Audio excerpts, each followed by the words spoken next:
Ethan Cole hadn't touched the steering wheel of a cheap car in 15 years. But today, he drove himself. No driver, no assistant, no calls, just him, a quiet road, and a house he hadn't looked at since the worst day of his life. His lawyers said it was simple. Sign the papers, sell the property, close the estate. One afternoon, Ethan, that's all. He almost believed them.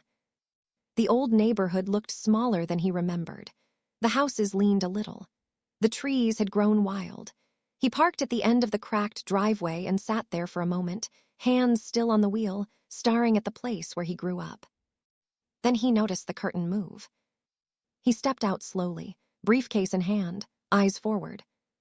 The front door opened before he reached it. A woman stood in the frame, barefoot, a faded red dress. Two small boys balanced on her hips, their little hands gripping her like anchors. One boy looked straight at Ethan, the other turned away. Ethan stopped walking. The briefcase slipped from his fingers. He knew that face. He had memorized that face at a funeral, standing in a black suit in the rain, watching a casket go into the ground. Claire, if this story pulled you in, make sure to hit that subscribe button so you never miss what's coming next. I've got another unforgettable story dropping tomorrow. And while you're here, jump into the comments and tell me where you're watching from. I love seeing our community from all around the world. All right, let's get back into it. Because the woman standing in that doorway, the woman his mother wept for, the woman the doctors declared gone, the woman Ethan had spent 3 years grieving, was looking right back at him. And those two little boys on her hips had his eyes. Ethan Cole was the kind of man who made decisions in seconds. Buy the company, sign the contract, cut the loss, move on. He didn't hesitate, he didn't look back. That was how he had built everything, one fast, clean choice at a time. But for 3 years, he hadn't been able to make one simple decision. Go back to the house. He always found a reason not to. Too busy, wrong time, send someone else. His assistant had offered twice. His lawyer had offered 4 times. Every time, Ethan said the same thing, not yet. Not yet had lasted 3 years. Now he had no choice. He drove alone down the highway, one hand on the wheel, the other resting against the window. His navy suit was pressed perfectly. His shoes were polished. From the outside, he looked exactly like what he was, a man who owned things, buildings, companies, floors of office space in 3 different cities. But his eyes told a different story. They were the eyes of someone who hadn't slept well in a long time. Quiet, heavy, like a house with all the lights turned off. He remembered the last time he made this drive. It was raining that day. The kind of cold, gray rain that soaks through everything. He had sat in the back of a car while someone else drove, staring out at nothing, wearing the same black suit he would wear an hour later to stand at a grave. Claire had been 26 years old. The accident happened on a Tuesday night, a narrow road, a curve she had driven 100 times. The car went off the edge. By the time anyone reached her, it was already too late. That was what they told him. That was what the report said. That was what his mother repeated softly every time he asked. It was quick, Ethan. She didn't suffer. She's at peace. He stopped asking after a while. Grief does that. It gets so heavy that you stop trying to lift it. You just learn to walk with it pressing down on your chest every single morning.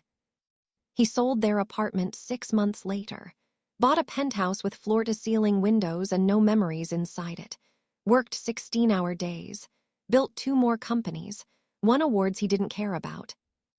And he never once drove back to the old house. Until today. The city disappeared behind him. The road got narrower. The trees got older. And somewhere in his chest, something tightened, the way it always does when you are getting close to a place that holds pain you never finished feeling. He turned down the final road. The house appeared through the trees. And something, some small, quiet instinct he couldn't name, told him that today was not going to be what he expected. Ethan parked at the edge of the driveway and cut the engine. For a moment, he just sat there. The house looked worse than he remembered. The wood panels had warped and darkened. The roof sagged on one side. The small front garden his mother had once kept tidy was now just dry grass and cracked earth. 3 years of no one caring for it had aged it badly. It looked exactly like an abandoned house should look. Except for the window. Ethan leaned forward slightly in his seat, eyes narrowing. There was a light on inside. Not bright, not like an overhead lamp left running by accident. It was soft and low, the kind of light a small lamp makes when it sits in the corner of a lived-in room. The kind of light that means someone is home. He sat still for another few seconds, telling himself it was nothing. An electrical fault, maybe. A timer that had never been switched off. Something simple. Something with a reasonable explanation. He got out of the car. The afternoon was quiet. No wind, no birds, just the soft sound of his shoes on the cracked driveway as he walked slowly toward the front door. Then he stopped. There was something on the front step. A small shoe, a child's shoe, worn at the toe, the Velcro strap hanging loose. It sat alone on the bottom step like it had been kicked off in a hurry and never picked up. Ethan stared at it for a long moment. His first thought was squatters. People found empty houses and moved in quietly all the time. It wasn't unusual. His lawyer had warned him it was possible. Could be someone living there. Ethan, be careful. That was the logical explanation. But logic wasn't what was moving through his body right now. It was something older than logic. Something that lived below thought, below reason, in the part of a person that simply knows when something is wrong. When the air around a place feels different. When your feet slow down before your brain tells them to. He stepped over the shoe and knocked on the door. Silence. Then movement. Soft and careful, like whoever was inside was deciding whether to answer. Footsteps crossing a wooden floor. Quiet but present, getting closer. Ethan stood up straighter. His jaw tightened. His hand gripped the briefcase handle harder than necessary. The footsteps stopped just on the other side of the door. A long pause. Then the handle turned. Ethan had walked into boardrooms with 50 people waiting to challenge him. He had stood across the table from men twice his age who wanted to break him. He had never once felt his breath catch before a door opened. It caught now. The door opened. And Ethan's mind went completely blank. She was thinner than he remembered. Her face was older, worn in the way that hard years wear a person quietly, around the eyes, at the corners of the mouth. Her hair was pulled back loosely. She was barefoot, standing on the cracked wooden threshold in a faded red dress that had been washed too many times. She was holding 2 small boys, one on each hip. Their tiny hands gripped her dress. Their feet were bare, too. Ethan didn't see the boys yet. He only saw her face. Claire. The name didn't come out. It didn't even form properly in his mind. It just existed somewhere behind his eyes like a sound with no volume, present, but impossible.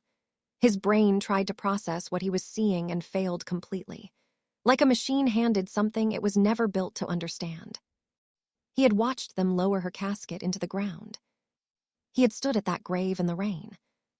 He had visited it 4 times in the first year.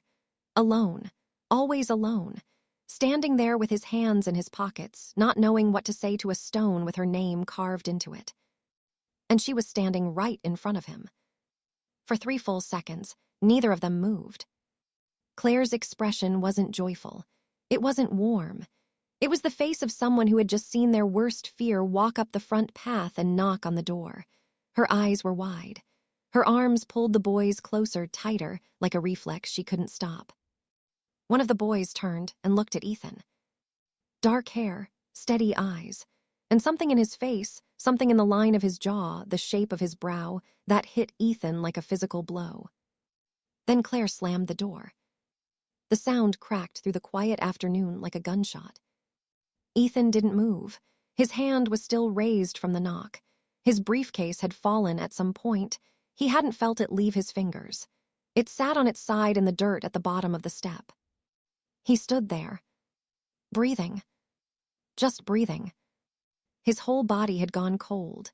Not the cold of weather. The cold of something shifting deep inside a person, the ground beneath a life moving without permission, without warning, without any way to stop it. She was alive. Claire was alive. And those two small boys, those boys with their bare feet and their wide, watching eyes, one of them had looked at Ethan the way a person looks at something familiar. Something recognized. Ethan slowly lowered his hand. He looked at the closed door, then at the briefcase in the dirt, then back at the door. He wasn't leaving. He came back at 7 in the morning. He had not slept. He had sat in his car down the road for 2 hours after she slammed the door, waiting for, he didn't know what. A sign, a movement, something.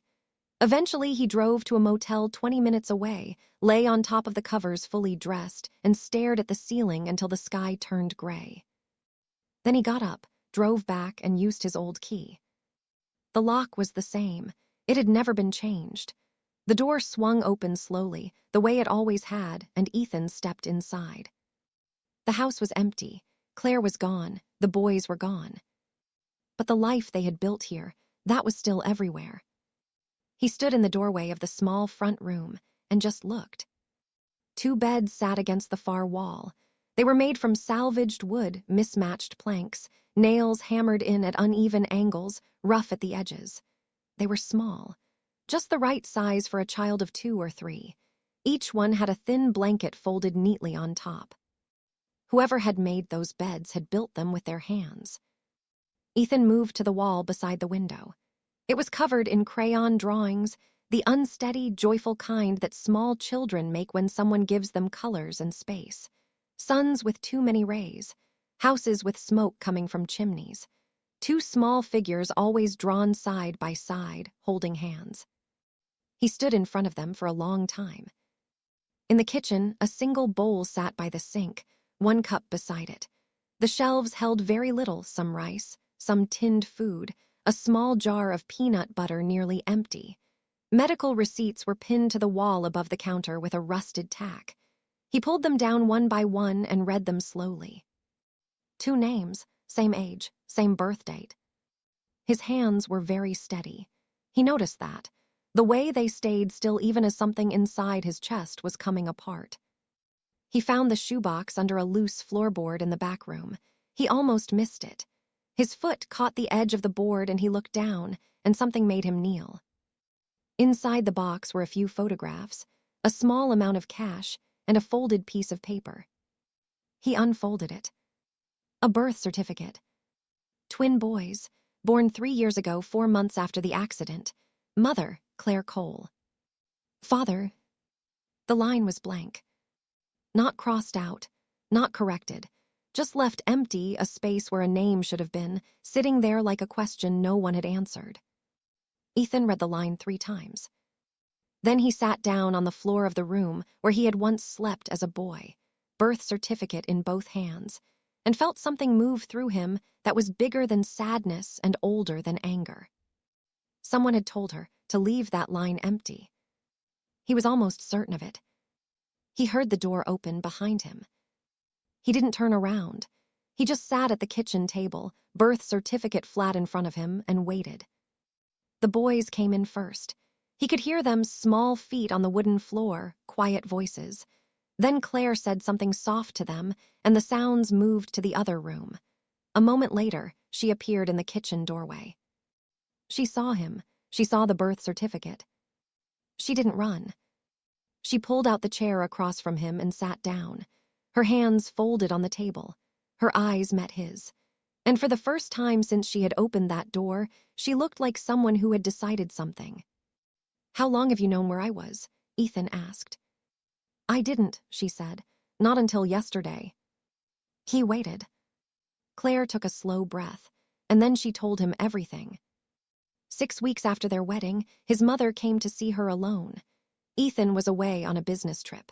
Margaret Cole sat in their living room, dressed perfectly, and made an offer. A large sum of money, enough to start over somewhere new. All Claire had to do was walk away quietly and never contact Ethan again. Claire refused. The visits stopped, but other things started. Small things at first, A strange car parked outside the building. Phone calls with no one on the other end. Then her employer received an anonymous complaint and she lost her job. Then their landlord was contacted. Then letters arrived that she never showed Ethan because she didn't want to frighten him, because she thought she could handle it, because she believed that if she just held on long enough, it would stop. It didn't stop. One Tuesday night, on a narrow road she had driven 100 times, a car came from behind and didn't slow down. It hit her twice, forced her off the edge. She woke up in a hospital 2 days later with a broken arm and 3 cracked ribs. A woman she had never seen before was sitting beside the bed. The woman placed an envelope on the blanket, $5,000 in cash, a phone number, and a single instruction. Leave, don't contact him. If you do, we will take the children. Claire hadn't known she was pregnant yet. She found out 3 weeks later in a motel bathroom, alone. Ethan sat completely still through all of it. He didn't interrupt. He didn't move. His eyes stayed on her face the whole time, reading her the way he read people in negotiations, looking for the place where the story broke down. It didn't break down. Every detail landed with the flat, specific weight of something true. The kind of truth that doesn't perform itself. The kind that sits quietly and hurts without trying.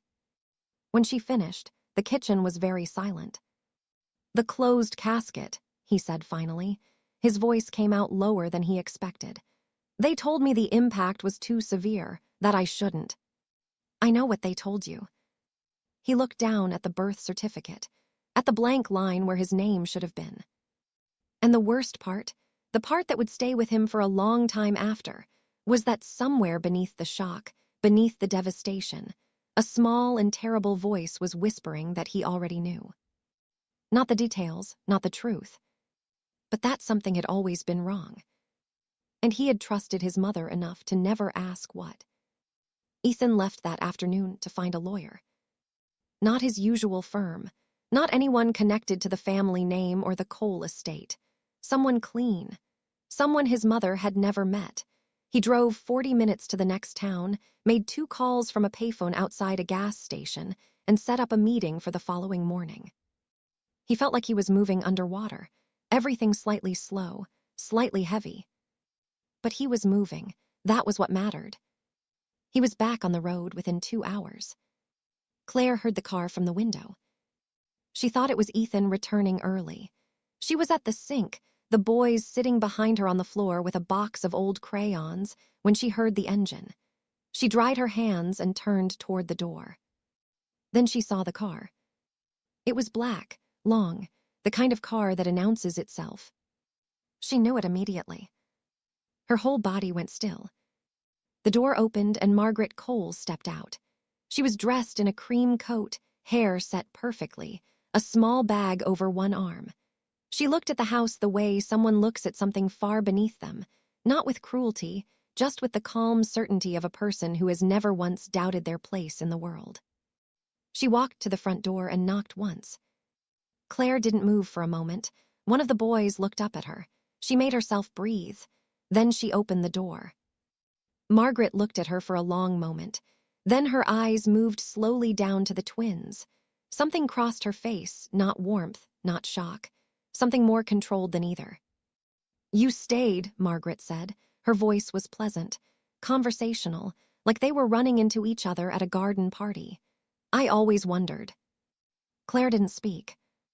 "I've already made 2 phone calls this morning," Margaret continued. "Judge Harlan sends his regards. The restraining order will be processed by tomorrow. Given your living situation, no fixed address on record, no employment, 2 young children, I think the outcome is fairly predictable." She smiled. It didn't reach her eyes. "I'm not here to fight with you, Claire. I'm here to save us both some time. Take the boys somewhere quiet. Start again. You've done it before. You're clearly capable." One of the twins stood up behind Claire and wrapped both arms around her leg. He pressed his face against her knee and stayed there. He didn't understand the words, but children feel temperature in a room even when they can't name it. The other twin watched Margaret without blinking. Margaret glanced at him. Something shifted briefly in her expression. Then it was gone. Ethan will come to his senses, she said. He always does. He's angry right now, I understand that. But he will choose his family, his real family, his legacy. She tilted her head slightly. He'll choose me. He always has. She let that sit for a moment. Then she turned and walked back to her car without hurrying. Like a woman who had just handled something small and routine. The door closed. The engine started. She was gone. Claire stood in the doorway, long after the car disappeared. Her hand was shaking against the door frame. She looked down at the twin still gripping her leg, then at the other one still watching the empty road. She had run once. She had taken nothing and gone nowhere, and survived 3 years in a house held together with old nails and stubbornness. She thought about running again. Then she thought about that blank line on the birth certificate. And she closed the door. Ethan had not spoken to his father in 4 years. Richard Cole lived alone in a small house 2 towns over, cut out of the family business a decade ago, cut out of Margaret's life shortly after, cut out of Ethan's by distance and silence, and the slow drift that happens when one parent controls the current. Ethan sat in his car, outside the lawyer's office, and dialed the number anyway. His father picked up on the second ring. I know why you're calling, Richard said. Ethan went still. What do you mean? I mean I've been waiting for this call for 3 years. A pause. Come to the house, Ethan. There are things you need to see in person. Richard's kitchen table was covered in folders. Not hastily gathered, organized, labeled. The work of someone who had been building something carefully and quietly over a long period of time, waiting for the moment it would be needed. Ethan sat across from his father and didn't speak while Richard walked him through it. Bank transfers, 3 of them, made from a private account Margaret controlled, on the night of the accident and in the 2 weeks that followed. The amounts were large. The recipient was listed under a company name that didn't exist anymore. Richard had found the man behind the company name. Dahlen, first name Gary, former driver, former hired hand, currently living quietly in a town 4 hours north. Richard had located him 8 months ago, but had no one to bring the information to. No one he trusted. No one with enough standing to act on it. He's been carrying it, Richard said. I spoke to him twice. He didn't plan for anyone to get seriously hurt. He thought it was just a scare. When he heard she was dead, Richard stopped, pressed his lips together. He's been carrying it ever since. Will he testify? Ethan asked. He'll testify. Ethan sat back in his chair. He looked at the folders spread across the table. 3 years of his life were in those folders. 3 years of grief and emptiness and penthouse silence and cemetery visits. All of it designed, all of it managed. He thought about his mother sitting next to him at the funeral, her hand on his arm, her voice in his ear. She's at peace now, Ethan. He closed the folder. I need copies of everything, he said. He drove back to the house as the sun was going low. He saw Claire through the window before he reached the door. She was sitting at the kitchen table, very still in a way that was different from calm. The boys were in the other room. He could hear them. He came inside. She slid a piece of paper across the table, without a word. It was written by hand on cream notepaper. The handwriting was neat, precise, and immediately familiar. He had grown up watching that handwriting on birthday cards and grocery lists and signed checks. He read it once.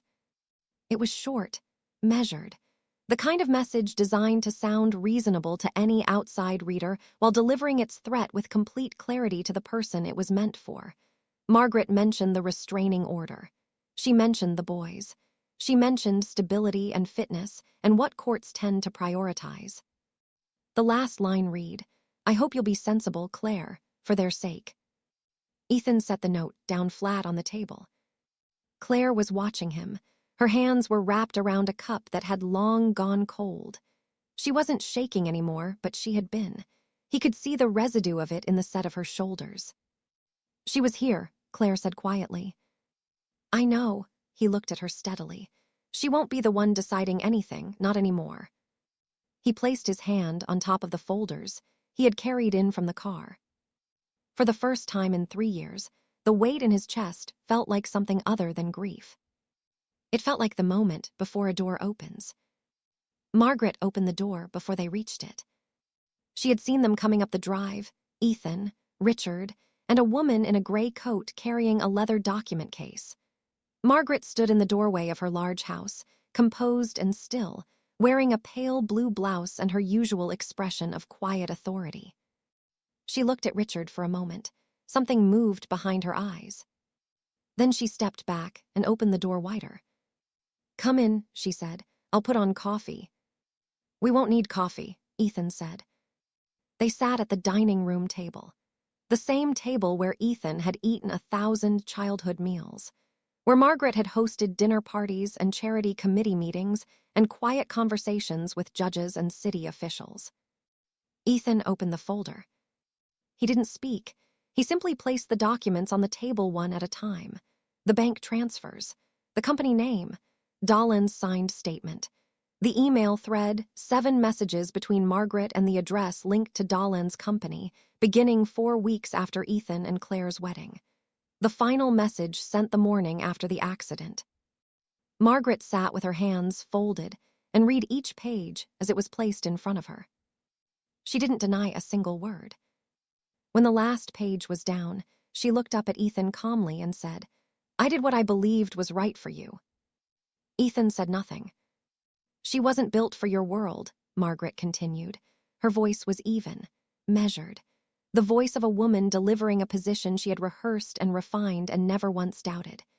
"You had so much ahead of you, the business, the name, everything your grandfather built. She would have pulled you sideways. Small problems at first, then larger ones. I've watched it happen to other men." "She was my wife," Ethan said. "She was a distraction." The room was very quiet. "The children would have made it permanent," Margaret said. "You would have stayed out of obligation. You would have resented it eventually. I was protecting you from a life that wasn't worthy of you." Ethan looked at his mother for a long time. He had expected anger from her, shame, denial, some version of the conversation where she collapsed under the weight of what she had done and became someone smaller. She didn't collapse. She sat there with complete certainty, describing the theft of his family as an act of love, and she believed every word. That was the hardest part, not the crime, the belief. He slid the legal agreement across the table. She read it slowly. Full relinquishment of any claim over the twins, acknowledgement of Claire's identity, a commitment, legally binding, to cease all contact and interference permanently. The lawyer uncapped a pen and set it beside the page. Margaret picked up the pen without drama and signed her name in her neat, precise handwriting. Like it was a grocery list. Like it was nothing. Ethan sat in the car afterward, while Richard spoke quietly with the lawyer by the gate. His phone buzzed. A voicemail, unknown number. He almost ignored it. He pressed play. A man's voice, rough at the edges, barely above a whisper. "Mr. Cole, my name isn't important. What's important is that I wasn't the only one she hired that night. There was someone else. And unlike me, he doesn't feel guilty about anything." The message ended. Ethan sat very still in the quiet car. He had thought it was over. He didn't tell anyone about the voicemail that night. He saved it, sent a copy to the lawyer, made a note of the number. Then he put the phone in his pocket and drove back to the old house because there was nowhere else he wanted to be. He didn't know when that had changed. Somewhere between the birth certificate and the dining room table, the old house had stopped being a place he was running from and become the only place that felt real. He parked and sat on the front step. The evening was cooling down. The sky was turning that soft gray-pink color it gets in the last 20 minutes before dark. Somewhere down the road, a dog barked twice and went quiet. He heard the door open behind him. Claire stood in the frame. She looked at him for a moment, reading his face the way she used to, back before everything, back when they were just 2 people who knew each other well enough to skip the words. She stepped back and opened the door wider. He followed her inside. The twins were at the small table in the corner, drawing. The bolder one, The one who had looked directly at Ethan that very first day, steady and unafraid, glanced up when he came in. He watched Ethan cross the room without any particular fear, just attention. The careful attention of a small person deciding what they think about something. The quieter twin kept his eyes on his paper, but his crayon had stopped moving. Ethan pulled a chair to the edge of the table and sat down slowly. Not too close, not looming, just present, at their level. For a little while, nobody said anything. The bold twin went back to his drawing. The quiet one started his crayon moving again. The room was calm in a way that felt fragile and precious at the same time. Then the bold twin slid his paper across the table. 4 figures, crayon lines, unsteady and confident all at once, the way children draw when they aren't afraid of being wrong. 2 large figures, 2 small ones, stick arms, wide smiles, all 4 standing together in a row. He looked up at Ethan with his clear, direct eyes. "Are you going to stay this time?" he asked. The question landed like something dropped from a great height. Ethan couldn't speak. His throat had closed completely. He looked up at Claire. She was standing by the sink, very still, watching him with the same question sitting quietly behind her eyes. Not demanding, not afraid. Just waiting. He nodded. The twin pulled the drawing back, picked up his crayon, bent over the paper with his tongue pressed to the corner of his mouth the way children do when they are concentrating very hard on something important. Slowly, carefully, 1 letter at a time. D. A. D. He slid it back across the table and looked up, satisfied, like a boy who had just finished something that needed to be done. Ethan looked down at the drawing for a long time. 3 years, 3 years of a grave he had visited alone. 3 years of a penthouse with no one in it. 3 years of grief that had been built for him by the one person he had never thought to question. And here, on a piece of crayon paper in a house held together with old nails, 2 small boys, 2 large figures, and a word written in a child's unsteady hand. He reached out and placed his finger gently on the word. The bold twin smiled. The quiet one looked up for the first time and watched his brother smile. And then, slowly, carefully, like a door opening just a crack, he smiled too. Claire made a small sound across the room. She turned toward the window. Ethan didn't look. He gave her that moment privately, the way you give someone space when words would only get in the way. Outside, the last of the light disappeared. And in a broken little house on a cracked old road, 4 people sat together in the warm and figured out, without saying much at all, that this was where they were going to start. Thanks for staying with this story. Right till the final moment. You're the reason these stories come alive. If you're ready for another powerful journey, just tap the next video on your screen. And before you go, leave a quick comment and rate this story from 1 to 10. I'm excited to see your thoughts and connect with you down.